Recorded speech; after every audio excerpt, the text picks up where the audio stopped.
So you can't see this, but hopefully you can hear it. Behind every Boise State Public Radio podcast is a team working hard to bring you stories that matter.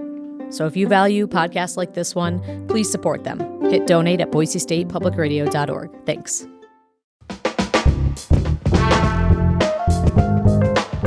It's the Connector Idaho Daily News for July 7th. I'm Troy Oppie. Here are this morning's headlines. The wildfire continues to burn in the Boise foothills. We'll have an update on the Claremont fire and other nearby fires.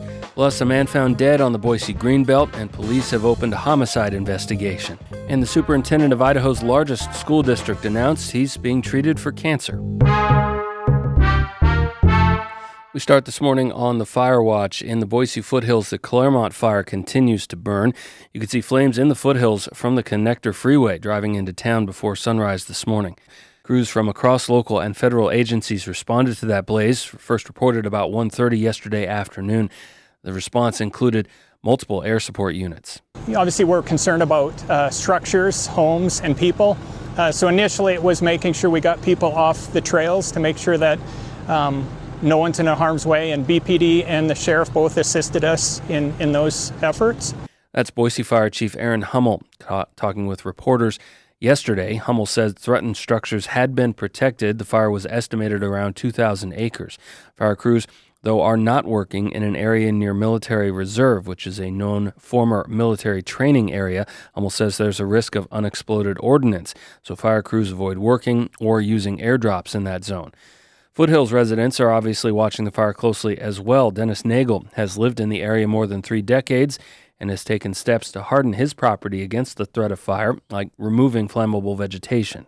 Everyone has taken more steps. You can go down and see everyone has the wild grass is cut down right behind their house. It's pretty consistent that people living up here have tried to cut a fire break behind their house. The Bureau of Land Management has closed Foothills Trail access in its area of the foothills, and Boise Fire is asking people to stay out of the Holes Gulch area of the trail system.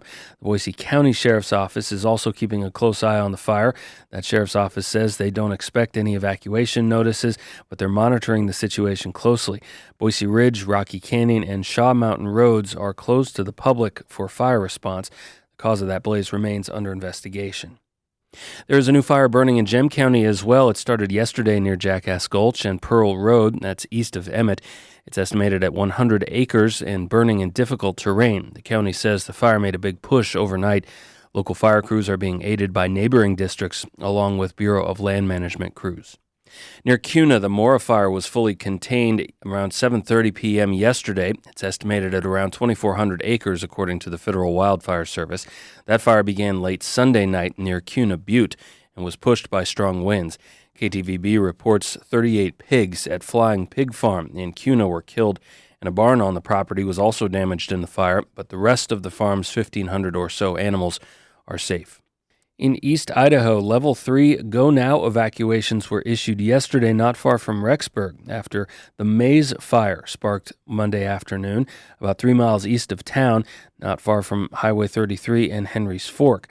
Late yesterday, the Madison County Sheriff's Office says that fire was about 1,100 acres. It's thought to have started near a local gun range. Full containment is expected by late tomorrow. Boise police say they're investigating a man found dead Monday morning along the Boise Greenbelt near 11th as a homicide. Investigators say the man likely died between midnight and 7:30 a.m.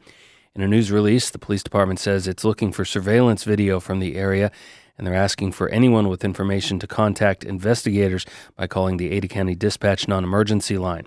Further details have not been provided. An investigation continues into what law enforcement is calling a mass casualty event over the weekend in northern Idaho. Multiple people were injured. Lauren Patterson has the latest. An investigation is underway after 8 people were injured early Sunday morning in Pierce. Several of the victims have life-threatening burns, according to a press release from the Clearwater County Sheriff's Office. 7 victims were transferred to Harborview Medical Center in Seattle, according to a spokesperson from the University of Washington School of Medicine. Most of the victims are in their early 20s. 2 women, ages 20 and 22, are both listed in critical condition in the ICU. 4 other men, ranging from 18 to 28 years old, and a 23-year-old woman are listed in serious condition. Clearwater County Sheriff John Smith says the Idaho State Fire Marshal's Office is leading the investigation and working with the Clearwater County Sheriff's Office and the Orofino Police Department. Investigators are working to determine what happened, and law enforcement say more information will be released. For Boise State Public Radio News, I'm Lauren Patterson. The superintendent of Idaho's largest school district announced yesterday he's been diagnosed with cancer. In a news release sent by the West Ada District, Derek Bubb says he was diagnosed last week and treatment has begun immediately, though the cancer was caught early and the outlook is good for a full recovery.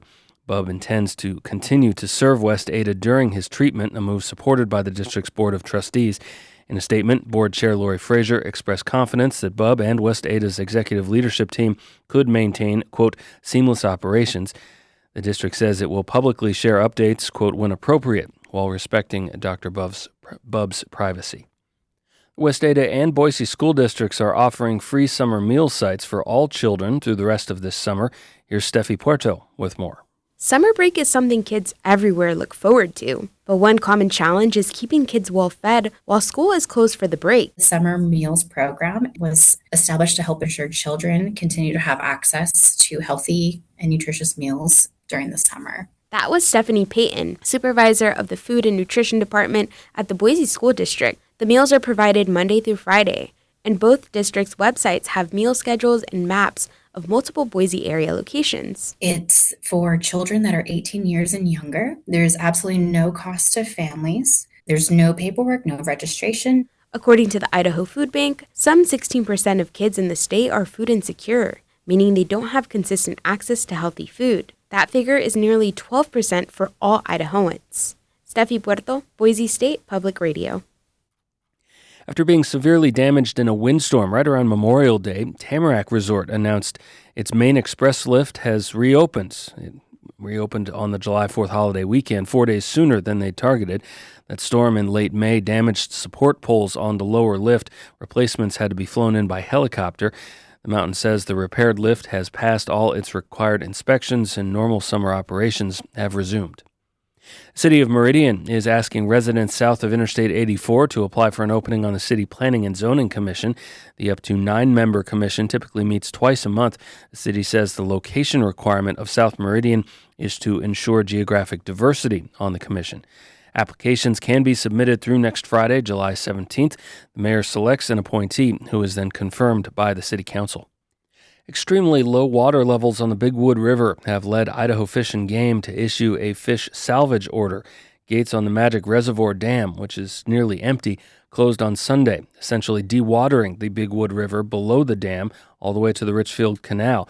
This means bag and possession limits for fish are lifted, and anglers are encouraged to take fish by whatever legal means they want with a valid fishing license.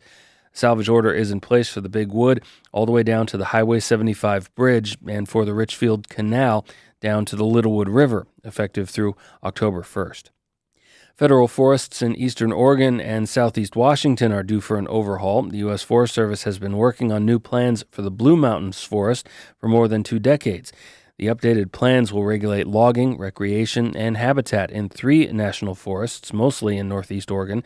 The agency's current draft proposes to approximately triple the amount of logging across the Mahler, Umatilla, and Wallowa-Whitman forests. People can weigh in on the draft through September.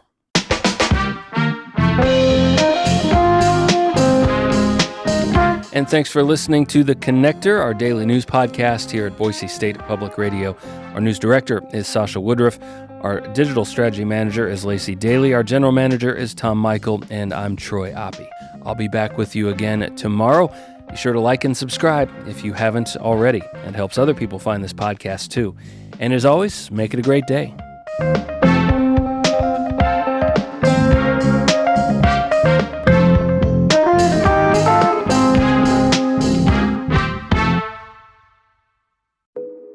Each story you hear on Planet Money starts with a question. What happens if we refund tariffs? Why are groceries so expensive? At NPR, we stand for your right to be curious, because the forces shaping our world can be hard to see. Follow NPR's Planet Money wherever you get your podcasts and start seeing how the economy really works.